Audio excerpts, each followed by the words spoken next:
Olá, amigos do programa Atitude, muito boa noite. É mais uma vez que entramos na sua presença, entramos na sua casa para pedir licença para trazer o programa Atitude. O programa Atitude que vai ao ar de segunda a sexta-feira, às 8h30 da noite, às 20h30, não é verdade? Você sabe, é veiculado aqui pela Rede Boas Novas, canal 5.1, o canal da família cristã de Porto Velho. Gente, no programa de hoje, o programa está muito especial. Nós vamos receber uma terapeuta ocupacional, a Lohane, ela que trabalha com crianças, mas nós vamos falar de um tema muito especial, que é a alimentação.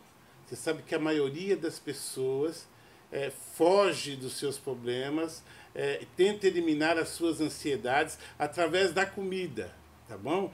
Se está feliz, come porque está feliz. Se está triste, come porque está triste. E tem solução. Isso ela vai explicar para a gente se isso é um distúrbio, uma doença. No programa de hoje nós vamos receber a Lohane, tá bom? Ora, fala comigo pelo WhatsApp, tá? 99 81 20 23 70.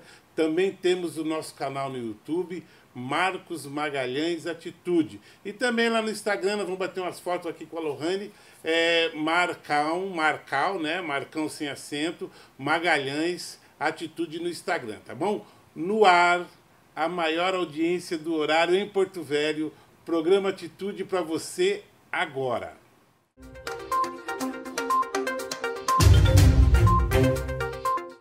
Olá, como eu já disse na abertura do programa, estamos recebendo aqui hoje Lohane Monteiro. Deixa eu explicar um negocinho, Lohane, para não ficar chato. A maior audiência no horário entre o público cristão, tá bom? O público cristão tem visto nosso programa, tá bom? Não estou falando nada demais. Lohane Monteiro, mãe da Lara? Mãe da Lara. Mãe da Lara. Primeiramente ela é mãe da Lara, depois ela é terapeuta ocupacional. Você nasceu aqui em Porto Velho, Lohane? Nasci aqui em Porto Velho. Eu perguntei antes, nos bastidores aqui com a Lohane, terapia ocupacional é um curso superior. Exatamente, São 4 anos de duração ali, né, dividido por semestre, onde a gente realiza estágios fora da faculdade também, né, que abrange toda a nossa carga horária dentro das patologias que a gente estuda. Quando eu falo em terapeuta ocupacional, eu imagino alguém que ocupe as pessoas em determinadas atividades. Estou muito errado? Não. Por aí? Segue essa linha. A gente trabalha, tem tanto a parte ali da nascença, que é o bebê, até os idosos. Então, assim, a gente trabalha de onde começa e de onde termina, né? E, assim, o nosso principal objetivo é dar autonomia e independência para essas pessoas ou essas crianças. Nosso maior objetivo é esse. Trazer essa independência, né? Tanto nas crianças devido a algum distúrbio ou transtorno, certo, ou em idosos ou pessoas adultas que sofreram alguma sequela de um acidente ou um AVE, assim, que perderam a mão, a perna. A gente trabalha com a questão de colocar as hortas, de fabricar essas hortas também, né? Entendi. Isso tudo dentro do âmbito da terapia ocupacional. Quando ela falou bebê, eu me lembrei da Maísa, da Clínica Vitale, veio aqui, deu uma aula pra gente. Ela que botou eu e a Lara em contato, juntamente com a Bárbara, né? Você trabalha numa clínica. Exatamente. Que clínica é essa? É Estúdio Ludicano, né? A gente está ali na Pinheiro Machado, no bairro São Cristóvão. Já tem um tempinho, né? A gente era em outro endereço, mas agora a gente está nesse novo endereço. Exatamente. Ali a gente está trabalhando com psicólogos, fonoaudiólogas, profissional de educação física, eu que sou terapeuta ocupacional, e a gente tem a profissional que trabalha com a área da psicomotricidade também, né? E além do fisioterapeuta. Essa palavra mais difícil que você falou é o quê?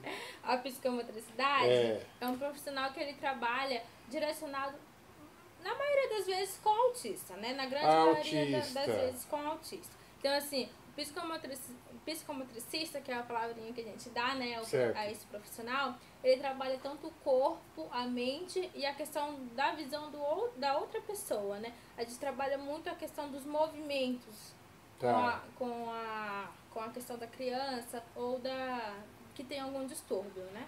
o autista você não pode ter movimentos bruscos, né? Exatamente. Muito barulho. É uma pessoa muito complicada de se lidar. O universo de vocês lá na Ludicano é crianças? Nossa maioria é criança, né? A Certo. grande maioria é criança. Eu tenho alguns pacientes que têm fibromialgia também, né? E quanto eu, como a fisioterapeuta, também atende, né? E a psicóloga também tem bastante pacientes adultos também, né? A gente trabalha com 3 psicólogas que são diferenciados, né? Alguns com adulto, outros com criança. Na grande maioria dos distúrbios, ou queria falar doença, mas vamos lá de doença. A grande maioria do tratamento é a longo prazo? A maioria. Geralmente, com a criança autista, depende do nível, né? A gente tem o nível 1, o nível 2 e o nível 3, que é o moderado, o leve e o alto. Então, assim, depende muito de como a criança chegou pra gente. Se ela chegou sem um tempo de tratamento, né? Se ela chegou com 7 anos e nunca entrou numa clínica. Então, assim, esse tempo maior de desenvolvimento, de evolução para uma criança é muito maior. Então, assim, depende muito de tudo que essa criança já passou. Entendi. Gente, é muito assim. É uma missão você cuidar de uma criança com autismo. É algo assim inacreditável. O cuidado que tem. A minha esposa é assistente social e ela trabalhou lá no Paraná, Associação Maringaense do Autismo. Ela chegou a cuidar de 70 crianças e é uma dificuldade terrível. O pai, essa família toda vive em função dessa criança. É um negócio. E eles também têm que ser muito bem orientados, né? De como lidar com aquele processo, de como gerar, como que eles vão entender que aquela criança está com uma frustração, né? Depende muito da questão dos pais também, de compreender essa criança, o que é muito difícil, né? Então a gente trabalha com essa orientação familiar, tanto para a família, para os cuidadores, que às vezes os pais e a mãe não pode ficar com a criança, mas tem um cuidador. Então a gente conversa com esse cuidador, explica como que deve ser feita essas situações, né? Para ver esses sinais que essa Exatamente. criança... Os sinais, porque ela é de difícil comunicação. Fala aqui para mim aqui, Lohane, você como terapeuta ocupacional, você tem várias funções lá. Você falou do pessoal que tem fibromialgia, que são doenças nos ossos? São doenças crônicas. Crônicas. Tá, e muita dor, né? Muita dor. Então você faz o papel para tentar aliviar essas dores. O que se faz? Eu em conjunto com a fisioterapeuta, né? Fisioterapia também é importantíssimo. Exatamente. Então, claro. Não pode abrir mão nem de uma nem da outra, né? Como a nossa fisioterapeuta ela trabalhava muito membro inferior, eu já ficava com a parte... Da cintura para baixo. Eu ficava com a outra parte. Superior. Pra gente dividir e não cansar muita pessoa, porque ela sente muita dor e essa dor é insuportável, né? Então, assim, a gente tem que fazer atividades com calma. Como ela vinha comigo e depois já ia com a fisioterapeuta, então, primeiro... Sobrecarregado. Exatamente. A gente faz muito alongamento, faz atividades que geram a motricidade fina, que são movimentos mais leves, né?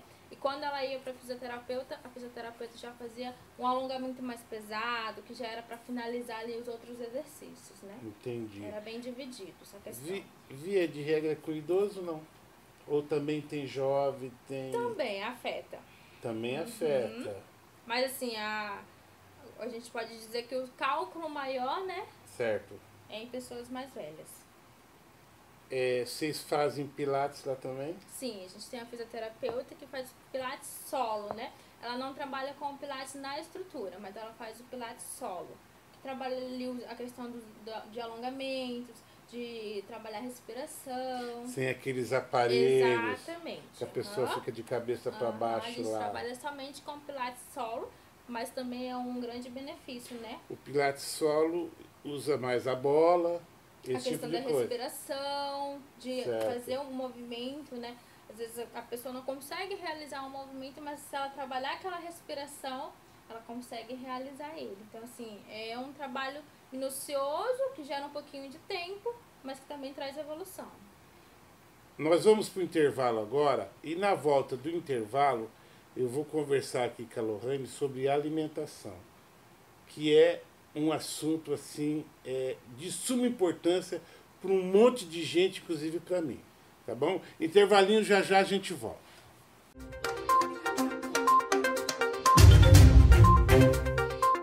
Continuamos aqui no programa de hoje recebendo Lorraine Monteiro. A Lorraine que é terapeuta ocupacional. Lorraine, vamos lá. Alimentação. O que acontece com o ser humano na questão da alimentação? É um problema aí mundial, podemos dizer assim, né? Claro. A questão da alimentação, que traz muitos danos para as nossas crianças, na maioria das vezes. Que é de onde começa a nossa alimentação, né?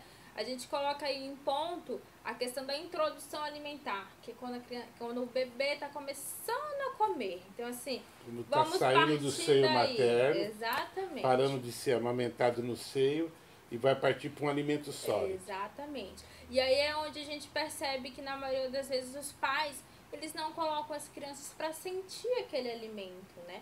Ela não deixa a criança se sujar, não deixa a criança tocar muito. Então ali a gente já começa a ter um pequeno déficit pro futuro mesmo.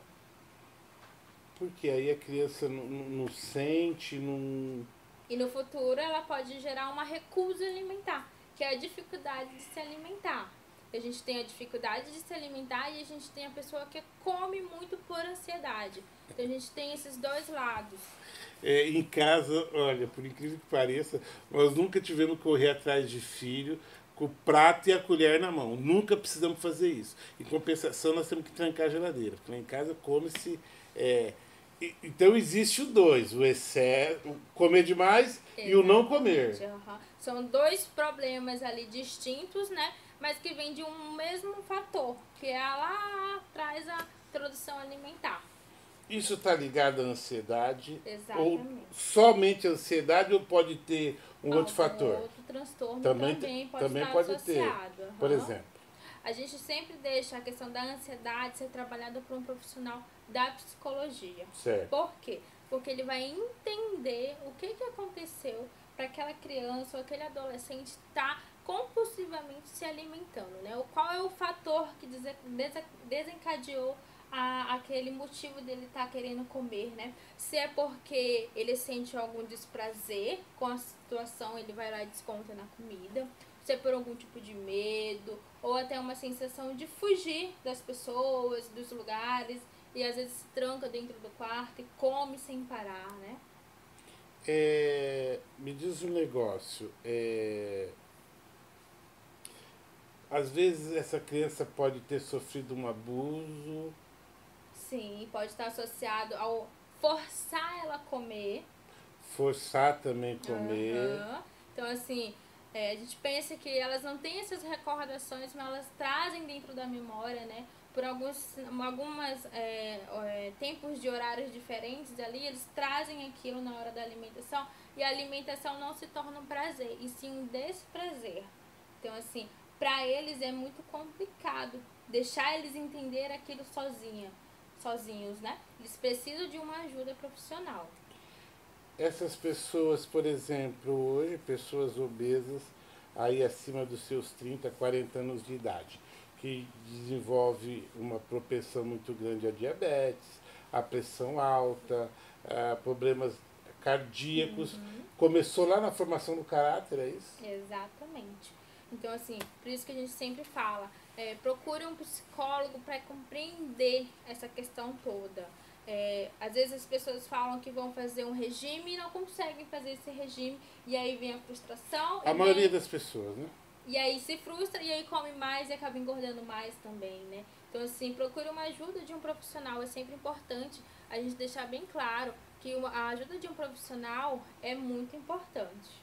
A pessoa tem que estar resolvida para ela partir para uma dieta ou coisa parecida. Uhum. E não pode se começar também por uma dieta radical, onde a pessoa ela vê aquilo, ela nem consiga comer, né? E aí ela passa a ter a vontade de comer o que ela queria comer sempre. E aí gera mais compulsividade. Em vez de ansiedade, gera um trauma. Exatamente. Então, assim, são pontos a ser observados por um profissional capacitado. Faz muito sentido.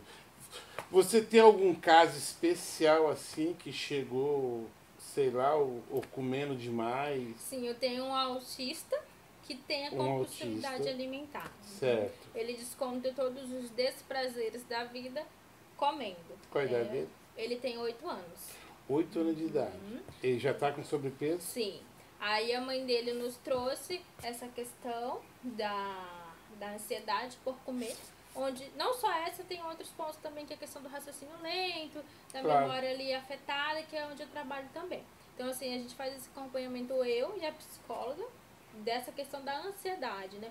Por que está desenvolvendo isso? Qual o papel que os pais fizeram lá na introdução alimentar? Então, assim, geralmente quando tem um paciente que é atendido em conjunto, que a gente faz bastante isso, né? Tem ali, passa pelo fono, pelo psicólogo, depois pelo terapeuta. Então a gente senta e conversa sobre esse paciente. Aí uma equipe multidisciplinar. Exatamente. Olha, todo mundo consultou Aham. essa criança, ou esse adulto no caso, e cada um dá o seu parecer para vocês criar. Um plano de tratamento.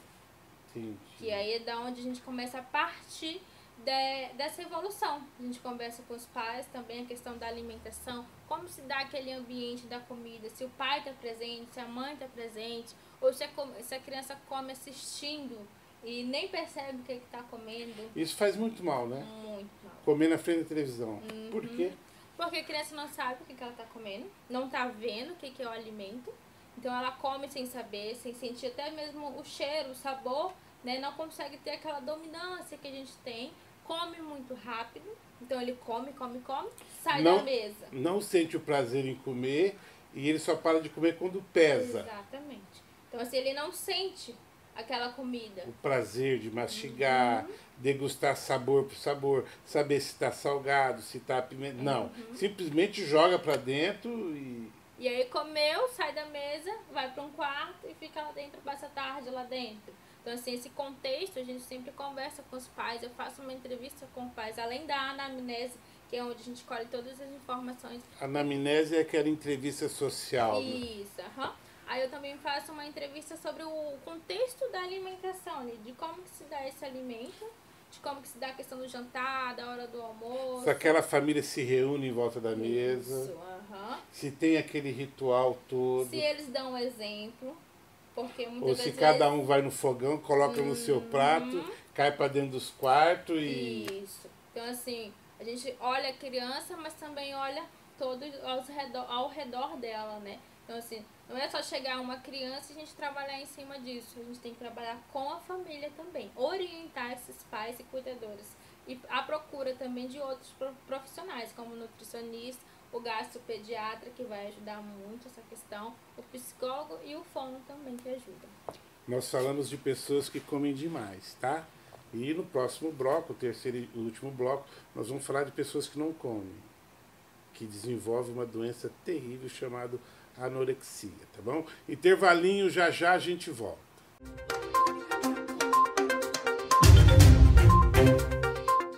De volta com o terceiro e último bloco do programa Atitude de hoje, onde eu estou recebendo a mãe da Lara, que a Lara está pulando ali no estúdio, ali, não me cumprimentou. Vou ver se me cumprimenta até o final dessa entrevista. Lorraine Monteiro, ela que é terapeuta ocupacional, que para minha surpresa hoje é um curso superior, mas como eu estou ficando velho. Ô Lorraine, e a pessoa que não come? Aquelas crianças que o pai tem que ficar correndo com o prato na mão, vem aqui. Me parece que quando eles descobrem que se incomodam a mãe, eles fazem de pirraça, né? Já é um ponto errado aí. O pai correr atrás da criança, né? Então, assim, a dificuldade alimentar, que é o nome que a gente dá, que é uma dificuldade alimentar que a gente coloca como seletividade alimentar extrema. A gente tem a seletividade alimentar, que é onde a criança é menos ofensivo para ela. Ela ainda consegue comer sem ter um empurrão. Já a dificuldade alimentar, que é a seletividade extrema, ela é uma criança que ela come menos de 20 alimentos, ela escolhe o que ela quer comer, ela geralmente não come alimentos que tem muita textura, que tem muita cor, ou que tem um cheiro muito forte. Ah, é? Aí entra a seletividade alimentar extrema, que é onde a criança não quer comer, ou só verduras e legumes, nem pensar então, né? Exatamente. Ou come só um arroz, um ovo e um macarrão sem nada. Arroz com batata frita e um bife. Às vezes nem a batata frita. Cara, que loucura. E aí a criança ela entra com uma perda de nutrientes, né? Claro, natural, Porque natural. não está ingerindo. Então, assim, a gente gera outros distúrbios também. Então, é muito importante os pais observarem isso e saberem como tratar também. Essa criança que ela não consegue se sentar à mesa ou se sente agoniada de estar sentado ali, vê todo mundo comendo, mas não consegue comer, isso também gera uma frustração para essa criança. Então a gente tem que observar esses papéis dos pais, de como eles se dão também, né? Nessa questão da criança, como que se dá esse alimento, se eles empurram alimentos. Meu filho, você tem que comer, porque você vai ficar não forte. Não pode deixar comida no prato, isso é horrível. Exatamente. Eles geram uma questão de obsessão por essa criança comer, e para a criança isso não é bom, né? Ele vê aquilo como um ato dela ter que comer aquilo. Geralmente o pai fala, você tem que comer para crescer e ficar forte. Não é assim. Na introdução alimentar, a gente explica que a criança ela tem que entender o alimento. Como que se dá o barulhinho na boca, como que a gente coloca aquele alimento no prato. Como a criança que tem essa seletividade alimentar extrema, a gente nunca oferta um alimento de uma vez. Não chega aqui, fulano, você vai comer isso hoje. Não é assim. Então a gente trabalha com os pais. Tem todo um procedimento. Exato. A gente coloca o alimento na mesa, não oferta esse alimento, e aí no outro dia coloca um pouquinho mais perto da criança. E vai passando os dias, quando vê que tá ali... Tá ela tudo se acostumou com aquele alimento. Isso. A probabilidade dela comer é muito grande. Do que forçar uma criança a querer comer. Essas crianças geralmente elas comem num canto da casa preferido, ficam andando, né, andando muito, não ficam paradas ali na mesa, elas ficam desorganizadas. Isso pode gerar também um transtorno do processamento sensorial. Não quer dizer que toda criança que tem seletividade pode gerar. Não. Algumas crianças possuem, outras não. E o que é esse transtorno do processamento sensorial? Ele é um distúrbio da integração sensorial, que é onde o terapeuta também ele entra no papel de mostrar para a criança que ela precisa receber aquele alimento de uma forma mais branda, mais calma. A gente explica isso também aos pais. Então, assim, tudo que a gente faz dentro da terapia é passado para os pais fazerem em casa também. Também tem tarefa de casa para os pais. Até porque os pais são os grandes culpados da criança ter chegado naquele estágio. Tá? Às vezes fala, mas eu dou tudo, já está errado. Eu faço tudo, já está errado. Ou traz a questão da barganha também. Você vai comer tudo hoje pra gente passear ali no shopping. Então, assim, são essas questões que a gente pensa que não tá errado, mas tá errado sim. E às vezes eles nem têm, né, essa noção de que tá errado. Por isso a ajuda de um profissional é muito importante explicar toda essa situação para eles. Você é super nova, né, perto de mim? Eu sou bem mais velho que você. Como é que vai cobrar isso da minha avó? Fala pra mim. São Entendeu? Pessoas mais velhas ali. Meu pai largou da minha mãe muito cedo, eu fui criado pelo meu avô e pela minha avó. Mas não era aquela educação de vô e vó que é hoje em dia não, tá? O pau cantava na cara de noca, todo dia nós apanhávamos, eu e meu irmão. Então, minha avó, por exemplo, era comida não se deixava no prato. Gostando ou não gostando, meu irmão. Você tinha que comer tudo. Você tinha que comer. Era um negócio terrível. Olha, eu tive muita sorte com meus filhos, nesse sentido aí que no nascimento da minha primeira filha, a gente conheceu um pediatra e ele falou, olha, educação de filha você tem que desencanar. Tá? Os filhos dos índios nascem no meio do mato, pelado, e eles não morrem. Eles não morrem. Então, não se encana se não quer comer. Criança não vai morrer de fome. A hora que tiver fome, eles vão comer. Diz que não pode encanar, né? Porque aí depois vira um estresse. Aí, uma coisa... Gera distúrbios maiores, né? Dali futuros também. Uma situação que eu conversei com a Lohane aqui, e eu falei para vocês, quando a criança descobre que o fato dele não comer te incomoda o pai e a mãe, gente, essa criança manipula a casa inteira. Você está entendendo? Então tem que haver o equilíbrio. Aí nós vamos dar a dica aqui que a Lohane deu. Profissional especializado, psiquiatra, psicoterapeuta, psicólogo, o que precisar é importante ter. A gente faz esses encaminhamentos também para outros profissionais, como o nutricionista e o gastropediatra. Que não tem lá na clínica Ludicana, vocês mas a indicam. gente encaminha. porque é muito importante ele seguir uma dieta também. Lá vocês trabalham com psicólogo, Fono, fono, o TO, que sou eu, terapeuta ocupacional, a profissional de educação física e o fisioterapeuta. que é a Bárbara, é isso? Isso. Um abraço para a Bárbara. O que mais? E a Caroline, que é a fisioterapeuta. A fisioterapeuta. Tá aí, ó, uma equipe multidisciplinar que vai resolver o problema do seu filho, se ele come muito, se ele come pouco. Onde fica a clínica? O Estúdio Luticano está situado ali na Avenida Pinheiro Machado, o número 2004, no bairro São Cristóvão. Fica entre Getúlio Vargas E Salgado Filho. E Salgado Filho. Ó, o telefone de contato, tá bom? Mãe, pai. O telefone celular é o 992630805 e tem também o fixo de lá, o 3224-6315. Eu vou fazer um acordo com a Bárbara e com a Lohane. Nós vamos trazer os outros profissionais aqui para falar de outros tipos de... Como é que nós vamos chamar isso? De deficiência? Não, de... Distúrbios. Distúrbios, tá bom? Vai voltar aqui, nós vamos conversar, porque é importantíssimo. Desculpa eu falar aqui, mas nas grandes emissoras as pessoas não param para discutir esses assuntos. Tá? De repente você está aí parado na sua casa com problemas sérios com o seu filho, tem aqui Estúdio Ludicano, que parou tudo que estava fazendo para vir aqui nos atender, tá bom? As pessoas que estão nos assistindo batem as características do seu próprio filho, né? Então, É verdade. Ele vai observar, nossa, algo de errado tem aqui. Então, assim, a gente está aberto, né? Eu, em nome do Estúdio Ludicano, de toda a equipe, agradecemos o convite de estar passando essas informações para muitas pessoas.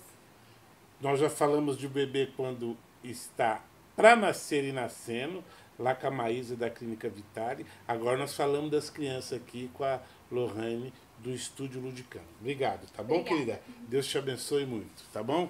Gente, ó, eu acho essas entrevistas importantíssimas, tá? Porque sempre alguém está precisando ouvir sobre isso, tá bom? Eu quero ouvir a sua opinião.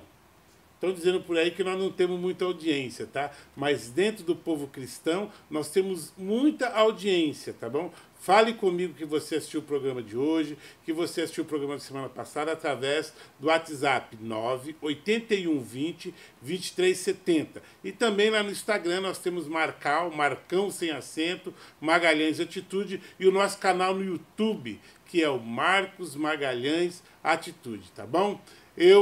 Através da autoridade que Deus tem designado a mim, abençoo a sua casa, dizendo, fique na paz do Senhor, você, a minha família, aí o pessoal lá da Clínica Ludicano, tá bom? Deus abençoe e boa semana. Tchau.